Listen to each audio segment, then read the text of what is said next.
This is HD Ingles, and I want to present to you another episode of Fascinating Facts, brought to you on the RUNUTS network.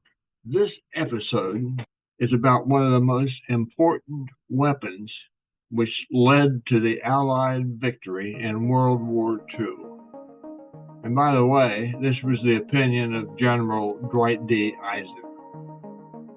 The weapon was an aircraft nicknamed Gooney Bird. Now, what was a Gooney Bird? The aircraft was a military transport, which was based on the Douglas DC-3 civilian aircraft. The military nomenclature was C-47 Skytrain. The C-47 had a reinforced floor to accommodate heavy cargo, and there was a large door for cargo and paratroopers, and it sometimes had an astrodome for celestial navigation. Now, C-47 in war. The C-47 was delivered to World War II allies, Great Britain, Australia, Canada, New Zealand, China, France, and Brazil. The C-47 was used in both war fronts of World War II to supply provisions for troops, tow gliders, and drop paratroopers. The C-47 was a stalwart during the entire Second World War. Now, let's talk about World War II with Japan. In the war with Japan, the C-47's most famous trips were across the Burma Hump. These trips were over treacherous mountains to supply the Chinese army. World War II with Germany. One of the C-47's most significant days was June 6, 1944, the D-Day invasion of France. There were approximately 900 C-47s stationed in Great Britain at the time. A large number of C-47s carried about 13,000 paratroopers and towed about 4,000 gliders, or troops in gliders, I should say, to France. Now, step forward a few years. The C-47 became the AC-47 gunship during the Vietnam War and was nicknamed Puff the Magic Dragon. It had a tremendous amount of firepower to support ground troops. Now let's go to something a little bit lighter. The DC-3 in peace.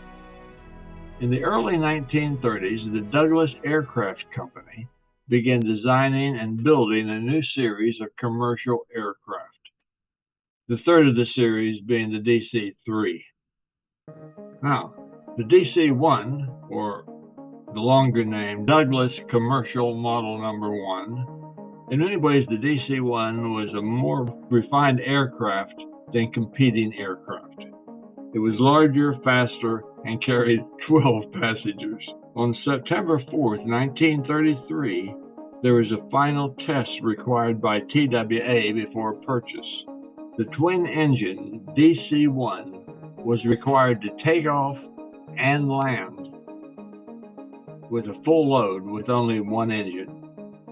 Following the successful performance tests, TWA placed an immediate order for 25 Douglas airliners, but there was a hitch. TWA wanted more refinement, if I could speak English, and the DC-2 was born.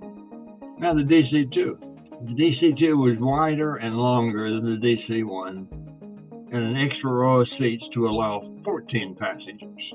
Payload was increased, the service ceiling was increased, and the speed was increased. And something brand new was introduced: in-flight movies. The DC-2 was the most luxurious airliner in the world. But the DC-2 wasn't enough for American Airlines. They wanted more, and the DC-3 was born. DC-3. American Airlines wanted a larger version of the DC-2, hence the DC-3. The DC-3 prototype first flew on December 17, 1935. It was designed in two versions for American Airlines. a 14-passenger sleeper, and a 21-passenger normal airliner. There were also some safety improvements such as autopilot and newer navigational systems. The DC-3 was one of the first passenger aircraft to have retractable landing gear. American Airlines had inaugural flights of the DC-3 on June 26, 1936. Following World War II, production of the DC-3 was restarted. Beside that, the C-47, used in wartime, was easily reconfigured back into a DC-3 airliner, and airlines could buy C-47s for about $50,000 following the war. DC-3s were the aircraft of choice for worldwide passenger and freight service for many years. I've flown on one. Flown on a few of them actually in the 50s and 60s. Now this is important. Safety record. The safety record of both the C-47 and DC-3 is difficult to match. With over 13,000 being built, no C-47 or DC-3 has ever crashed due to a structural reason. The last American military C-47 was not retired until 2012, quite a few years after the war.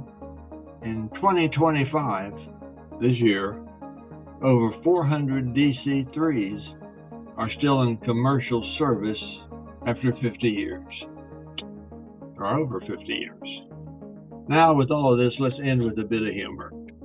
My eldest grandson is now 44 years old. This story happened around the time he was 11, so I reckon it happened a little over 30 years ago. By the way, my second grandson is about 4 years younger than the first. Now, what I'm saying is I was dealing with two boys, one about 11 and one about 7. Well, one fine day, I went with my wife, daughters, and grandchildren to the Durham, North Carolina Museum of Life and Science. It's supposed to be a very nice museum, but I never got to see it. It's like this.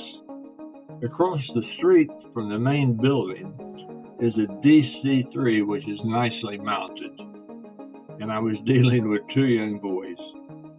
Those boys saw that aircraft and they were across the street in a flash.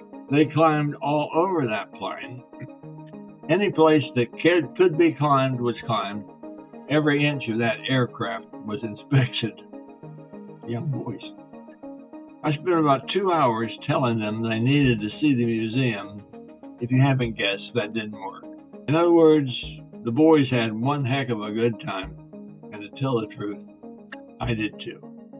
Well, that's it, folks. I hope you enjoyed this little bit of fact, and I thank you for watching.